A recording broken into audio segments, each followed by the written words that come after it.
Good morning and welcome to Our Savior's Faith Stories. This morning you're here with Jim Schmidt. He and his wife Marge have been members here for 50 years. Jim's been president, vice president, he's been on the board of trustees, he's been the treasurer, he was on the board of education, that was his first job here. He's done so much for Our Savior's, and we so appreciate him giving his time this morning to share his faith with us. So Jim, can you tell me about where you grew up and what your faith life was like when you grew up here? Well, I grew up, I actually was born in California. Oh. And my dad was in the shipyards during the war, and we moved back to a farm south of Hutchinson. We moved a couple of times there. So I started out in school, in a country school. I actually was in kindergarten and first grade in California to a regular schoolhouse with like a typical elementary school here with running water and stuff like that. And then we moved to the farm. I went to a country school and 8th grade, and I'll never forget coming home the first day of school, and Dad says, "Well, how was school?" I said, "Dad, that ain't school." It was 8th grade, you had to go out and get the water, you had to raise your hand if you wanted to go to the bathroom and go outside. And so it was a completely different thing. But I enjoyed it. As I look back, I learned, I always said the reason I ended up in math was because of that education here, because I sat there as a 3rd grader, listening to 4th grade math, 5th grade math, 6th grade math. I could do it all. I was just thinking, I was going to say all the grades were put together, I suppose, so you could hear all of that. Yeah. Cool. So what was your faith when you were growing up? I was Catholic. I was baptized Catholic. And my grandmother was probably the most faithful. She went to church every day. She thought we should be going to every day.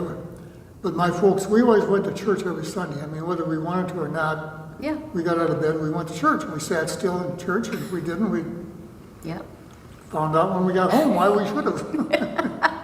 Now, was that your dad's mom? It was my dad's mom. Okay, so you went to college, decided to become a teacher? Correct. And moved to New Ulm right away, or? I did. As a matter of fact, I was a gymnast in high school in Glencoe. I had a scholarship at Mankato as a gymnast. And in '64, New Ulm was looking for a gymnastic coach because their coach wanted to get relieved of his contract, and they wouldn't release him of his contract till they had a coach. Right. And so Mr. Felstead asked me if I would come over and take a look, and I did my student teaching year and coached the very first year. Wow. And you had some great gymnasts too. We did. The first year we had a state champion. I was just going to say Lewinsky. Brian Schmucker. Oh, Brian Schmucker. Fantastic. Trampoline. Yeah. So did you and Marge get married at this church, or? No. We got married in 1962 in Gaylord. In Gaylord, okay. But now, how did you come over to Our Savior's? So when I left college, I came over here. We moved over here, and Marge went to several Lutheran churches. She came to Our Savior's. Pastor Spencer stopped the house and invited us to be here, and he said, "Well, that's okay. Whether you're Catholic, you can come here." He says, "Feel welcome to come to church." So I did.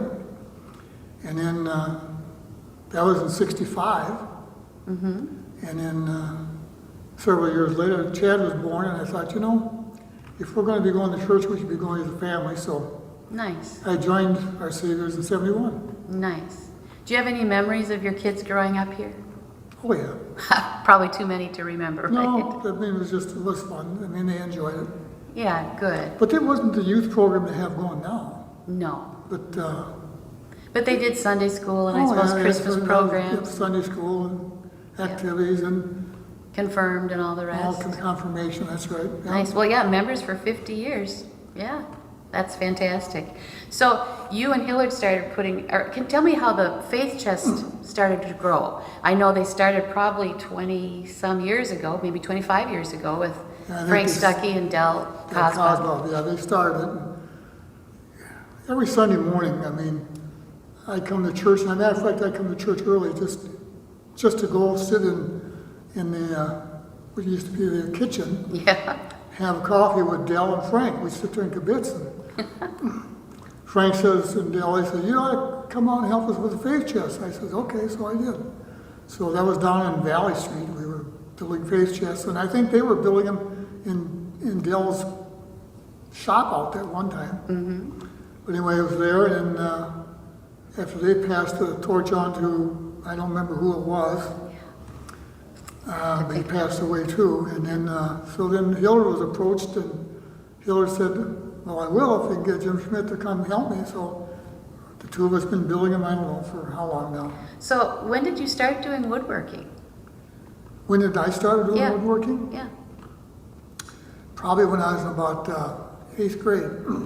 And with, like, at school, or did your dad Now, in 8th grade, my dad bought a house in Glencoe, and we remodeled the house. do? Wow.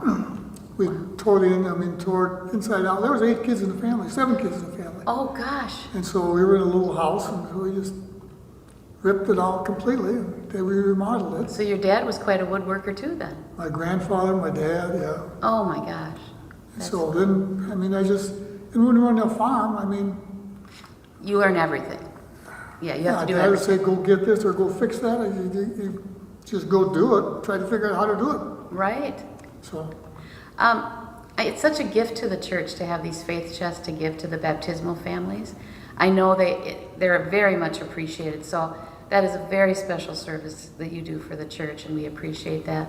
So we enjoy doing it, we have a good time doing it. I'll bet you do.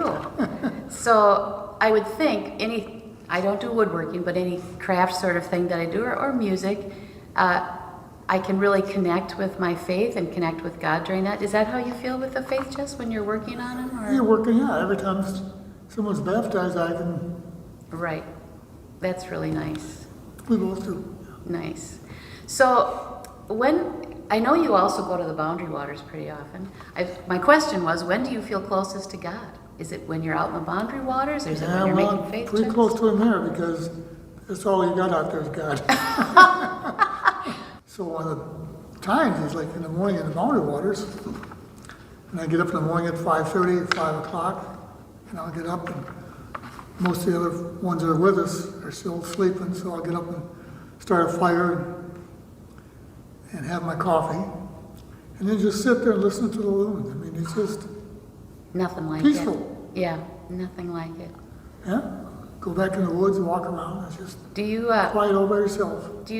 go up once a year, or you try to go up once a year, or is that? I've gone up every year for a long time, except the last 3 years since I got COPD, so it's a little tough on me. Oh, right.